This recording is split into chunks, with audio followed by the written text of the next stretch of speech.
नमस्कार, I am Shivani Singh. So friends, कैसे आप सभी मस्त होंगे यहाँ पे। और डियर फ्रेंड्स, अगर हम बात करते हैं, देखो आप सबको पता है ना कि हम यहाँ पे यूपी SSC टेट एग्ज़ाम 2025 की प्रिपरेशन कर रहे हैं, जिसमें कि आज ही हमारा सोल्व पेपर है 9 और यहाँ पर हम फटाफट करेंगे इकोनॉमिक्स का टेस्ट, ठीक है ना। और इसमें बेहतरीन क्वेश्चन होंगे प्लस एक्स्ट्रा पॉइंट्स होंगे और ज़बरदस्त तरीके से मस्त एकदम हुंदा तरीके से यहाँ पे हम सेशन को कंटिन्यू रखेंगे, ठीक है ना। और वीडियो के लास्ट तक बने रहने, फास्ट तरीके से, टाइम वेस्ट नहीं करूँगी मैं आपका, क्योंकि अब क्वेश्चन पेपर मैं यहाँ पे करा रही हूँ। ऑब्वियसली यहाँ पे मैंने सारी चीज़ें थ्योरी वगैरह आपको करा दी है। तो इस स्क्रीन पर फर्स्ट क्वेश्चन है, स्थिरता के समय विकास के उद्देश्य से निम्नलिखित में से कौन सी पंचवर्षीय योजना शुरू की गई थी। देखो स्थिरता के साथ में विकास के उद्देश्य से डिपेंडेड होकर पूछा गया है, तो यहाँ पर होगी चौथी पंचवर्षीय योजना। उस समय जब स्थिरता के साथ में विकास का डेवलप हो रहा था, तब उस समय यहाँ पर जो है आपकी चौथी पंचवर्षीय योजना जो है इसकी शुभारंभ होता है। अभी देखो भारत में जो आर्थिक नियोजन की शुरुआत है वह 1950 के दशक में प्रधानमंत्री जवाहरलाल नेहरू और एम विश्वेश्वरैया के प्रयासों से सुनिश्चित आर्थिक विकास के लिए प्रारंभ की गई थी। अभी यहाँ पे जो चौथी आपकी, ठीक है ना, ये आपकी की गई है, यहाँ पे किसके थ्रू की गई थी, यह है यहाँ पे इसकी स्टार्टिंग 1950 के दशक में प्रधानमंत्री उस समय जवाहरलाल नेहरू थे और यहाँ पे एम विश्वेश्वरैया के प्रयासों से यह सुनिश्चित आर्थिक विकास के लिए प्रारंभ की गई थी, ठीक है ना। तो ये भी चीज़ें आपको मोस्टली याद रखना है। स्क्रीन पर सेकंड क्वेश्चन, निम्नलिखित में से किस संस्थान ने जुलाई 2022 में विकासशील देशों में जीवन यापन की लागत के संकट, cost of living crisis in developing जो है कंट्रीज नामक शीर्षक से रिपोर्ट जारी की है। क्या विश्व बैंक है, अंतर्राष्ट्रीय मुद्रा कोष है, या फिर UNDP या फिर विश्व आर्थिक मंच है। तो यहाँ पे अगर हम बात करते हैं, इसका सही आंसर हमारा क्या होगा, UNDP, ठीक है। अब देखो यहाँ पे ये है आपका बहुत ही बेहतरीन क्वेश्चन है और ऑब्वियसली यहाँ से क्वेश्चन आपके बन सकते हैं। मानव पूंजी में निवेश किसके द्वारा किया जा सकता है। तो भैया जो मानव पूंजी में हम निवेश कर सकते हैं किसके थ्रू करते हैं, शिक्षा, प्रशिक्षण, चिकित्सा, देखरेख, सभी तीनों। तो मानव पूंजी में निवेश किसके द्वारा किया जा सकता है, मानव पूंजी यही भैया जो आपका व्यवसाय है। आप देखो यहाँ पे शिक्षा है, शिक्षा के क्षेत्र में आप बच्चे को पढ़ाएंगे, ओके, क्लियर है ना। तो बालक यहाँ पे पढ़ेगा लिखेगा और पढ़ लिख कर जो है विद्वान भी बन सकता है भैया, गवर्नमेंट जॉब भी ले सकता है, प्राइवेट कुछ यहाँ पे कुछ भी। अब देखो आज के टाइम में आप बताइए, आप कुछ भी करना चाहेंगे तो सबसे मेन इंपॉर्टेंट्स हमारे लिए क्या है, हमारी एजुकेशन फील्ड है, ठीक है ना। अगर आप प्राइवेट जॉब भी करेंगे, कोई बिजनेस वगैरह भी करेंगे, उसके लिए भी आपको यहाँ पर भैया एजुकेशन तो चाहिए है, ओके। प्रशिक्षण है यहाँ पे, चिकित्सा देख रेख, अगर आप चिकित्सा यानी कि आप स्वस्थ होने चाहिए बढ़िया एकदम, अगर स्वस्थ होंगे तभी तो आप अच्छे तरीके से पढ़ लिख सकते हैं, ठीक है। तो सभी तीनों यहाँ पे मानव पूंजी में निवेश किसके द्वारा हो सकता है, तो सभी तीनों यहाँ पे हमारे बेस्ट हैं। भारत में प्रथम आर्थिक जनगणना किस वर्ष में स्टार्ट हुई। भारत में प्रथम, देखो आर्थिक जनगणना की बात की गई, आप प्रथम जनगणना, ठीक है ना, वो मत समझ लेना आप। तो भारत में प्रथम आर्थिक जनगणना किस वर्ष की गई थी, तो यहाँ पर 1977 में की गई थी, ठीक है ना।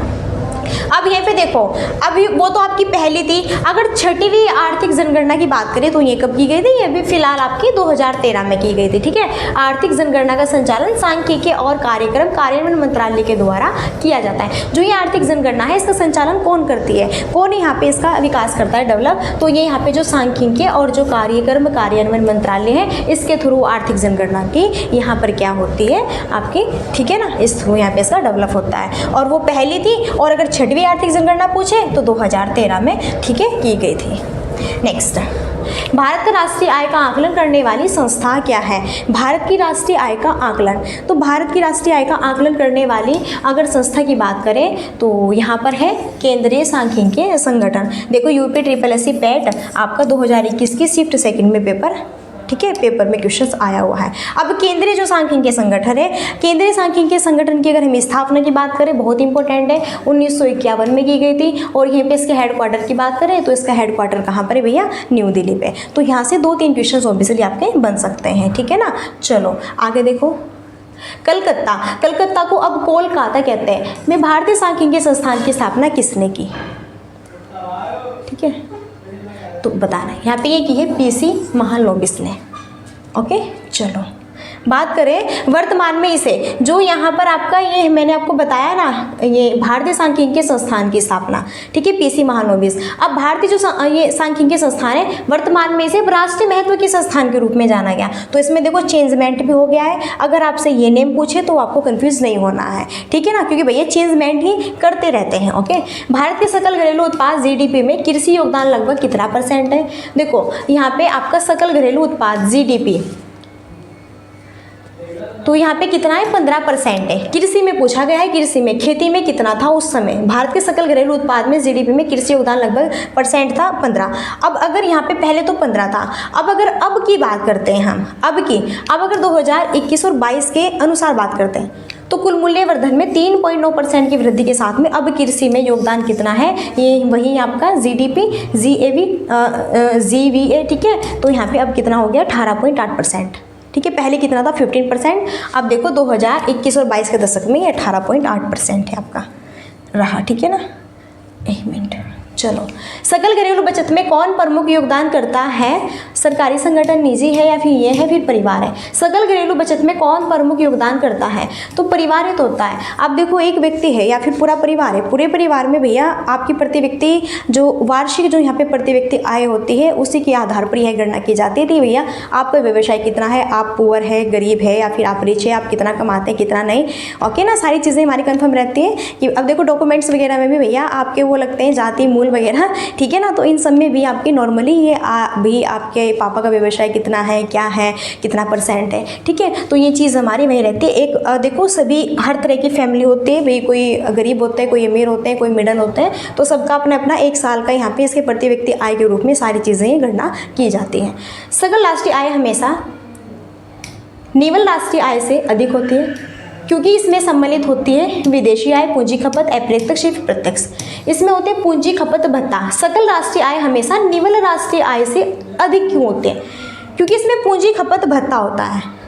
आइए समझते हैं। देखो राष्ट्रीय आय से क्या आशय होता है, मैं बता दे रही हूँ। राष्ट्रीय आय से आशय ये है कि एक वर्ष के दौरान उत्पादित अंतिम वस्तुओं और सेवाओं के शुद्ध मूल्य के योग से कितना आपने बजट किया है। इसमें विदेशों से अर्जित शुद्ध आय को भी शामिल किया जा सकता है, ठीक है। तो यही है नॉर्मली। आगे, वर्ष 2014 और 15 की तुलना में भारत की प्रति व्यक्ति आय में वर्ष 2015-16 में कितने % की वृद्धि हुई। देखो बात की गई है वर्ष 2014-15 की तुलना में। अब यहाँ पे भारत की प्रति व्यक्ति आय जो है 2015 और 16 में कितने % की वृद्धि हुई है, तो अब हुई है यहाँ पे 7.4% की वृद्धि, ठीक है ना। कितनी हुई है भैया, 7.4% की वृद्धि। और ऐसे क्वेश्चन एग्जाम में बहुत आते हैं। 1947 में बात करें, भारत में प्रति व्यक्ति आय वार्षिक आय कितनी थी। 1947 की बात कर रहे हैं तो उस समय रुपये 249.60 थी, ठीक है ना, याद रखें।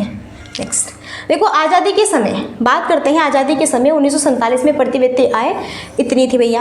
अब 2021 और 22 की अगर हम बात करें बढ़कर 1.5 लाख चालू कीमतों पर हो गई। क्या बात है, बढ़िया मस्त। अब देखो 1947 कितनी दूर है और 2021-22 में कितना फर्क है, तो डबल तो होनी है भैया बहुत सारी। देखो यहाँ पे तो रुपये 249.60 है और यहाँ पे 1.5 लाख चालू कीमतों पर हो गई है। एक वित्तीय वर्ष की राष्ट्रीय आय उसी वित्तीय वर्ष की जनगणना को भाग देने पर देश की जनसंख्या के हिस्से में जितनी धनराशि आती है वह उस देश की प्रति व्यक्ति आय कहलाती है। जैसे मैंने बताया ना, हर घर में आपका जो यहाँ पे परिवार है, आपके जो भाई कमाने वाले हैं, उसकी प्रति व्यक्ति आय पूरी फैमिली की यहाँ पे सारी चीज़ों का अनुमान लगाया जाता है, ठीक है ना। नेक्स्ट, कुछ भारतीय अर्थशास्त्री जो कि ब्रिटिश शासन के दौरान भारत की राष्ट्रीय आय का मूल्यांकन करने का प्रयास करते हैं, तो इनमें से कौन अर्थशास्त्री नहीं है। दादा भाई नौरोजी अर्थशास्त्री है, ये भी है, ये भी। लेकिन जो प्रशांत चंद्र महालनोबिस ये भारत के वैज्ञानिक आपके, ठीक है, ये क्या है, भारत के वैज्ञानिक है, न कि ये आपके भारतीय अर्थशास्त्री है। तो ये अर्थशास्त्री है, ये क्या है आपके भैया यहाँ पे साइंटिस्ट है, ठीक है। प्रशांत चंद्र महालनोबिस ये क्या है आपके भारतीय, और ये सांख्यिकी विद के भी यहाँ पे आपके, ठीक है ना। चलो नेक्स्ट, कृषि विपणन की व्यवस्था में सुधार के लिए भारत सरकार द्वारा अपनाए गए 3 नीतिगत उपाय कौन कौन से हैं। तो 3 नीतिगत उपाय इसमें जो है आपका न्यूनतम समर्थन मूल्य भी है, यहाँ पे बफर स्टॉक का रखरखाव भी है, सार्वजनिक वितरण प्रणाली PDS भी है, ये सभी यहाँ पे होगा। और देखो 2022 में एक क्वेश्चन आया हुआ है UPSSC, ठीक है, एग्जाम में। नेक्स्ट 15 क्वेश्चन है, देन यहाँ पे लास्ट है हमारा आज का, बहुत ही गजब सेशन है। निम्नलिखित में से किसे भारत में हरित क्रांति के जनक के रूप में, बड़ा ही कहते हैं ना कि बड़ा ही ललन टॉप क्वेश्चन है, रसगुल्ला मस्त रसमलाई वाली क्लास यहाँ पे बढ़िया एकदम टंटन वाली क्लास रही थी। ओके, तो भैया यहाँ पे देखो किसे भारत में हरित क्रांति का जनक, तो भारत में पूछे तो भाई स्वामीनाथन है, ठीक है ना। और अगर आपसे विश्व की बात करें हरित क्रांति के, विश्व के जनक कौन है हरित क्रांति में विश्व के, तो यहाँ पे आपको पता है बोरलॉग है, और यहाँ पर अभी कौन है भारत में, ठीक है ना, आपके स्वामीनाथन। तो देखो यहाँ पे अगर भाई बात करें विश्व में नॉर्मन बोरलॉग को हरित क्रांति का जनक कहा जाता है, जबकि भारत में हरित क्रांति का श्रेय MS स्वामीनाथन को दिया जाता है। मोस्टली 50 क्वेश्चन यहाँ पे कंप्लीट हुए। ओके, कम क्वेश्चन कराऊंगी जिससे कि फटाफट यहाँ पे आपके प्रैक्टिस सेशन आते रहें और टाइपिंग करने में भी थोड़ा टाइम भी यहाँ पे कम लगे और फटाफट सेशन में कराती रहूँ। फटाफट एक दिन में बहुत सारी वीडियोज़ डालने की मैं कोशिश करूँगी, ठीक है ना। तो आई होप ये देखो, ये भी मेरा सेशन है, बहुत ही मस्त है। और भैया लास्ट क्वेरी तो आपको पता ही है, वही रहती है like and share and subscribe की। तो अब सेशन अच्छा लगता है मस्त यहाँ पे, तो ऑब्वियसली आप कर सकते हैं, अदरवाइज आपके ऊपर डिपेंड है। तो चलिए फिर फ्रेंड्स, अब यहीं पर हम अपनी वाणी को देते हैं विराम और मिलते हैं नेक्स्ट सेशन में। सो तब तक के लिए thanks for watching, keep study and bye bye, take care, जय हिंद जय भारत, नमस्कार।